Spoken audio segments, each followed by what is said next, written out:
Nako mga lods, talaga naman kahit saan na lang ay nandiyan sila, kaya mag-ingat po talaga tayo.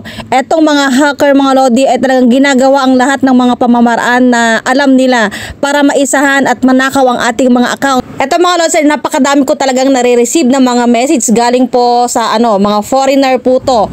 Eto mga lods, ang isang halimbawa po ng message: "Hello, sir or admin, we are looking to sponsor our website and your Facebook page is successfully qualified for our program. So we offer you $1,750 weekly for posting just 7 articles weekly on your page. So if you are willing to join our program, just reply me with this message or message me in the private inbox. Thanks." O, diba? Ang gagaling po nila mga lodi. Alam nyo po, ito pong mga to ay scam. Napakadami pong scam din po dito mga lodi. Huwag po tayong masisilaw po sa pera. May mga legit naman po talaga mga lods na company na nag-o-offer po ng mga commercial ads. Pero ito po ay may mga logo. Tignan po natin kung may mga kakulan po na mga papers po nang sa ganun po ay mas legit po ang nag-o-offer po sa atin ng commercial ads. Mag-iingat po tayo, alagaan po natin ang ating mga account. Marami na rin pong nahack po ang mga account gamit po yung mga ganito pong mga modus. Kaya wag po tayong basta maniniwala, ingatan po natin ang ating mga account.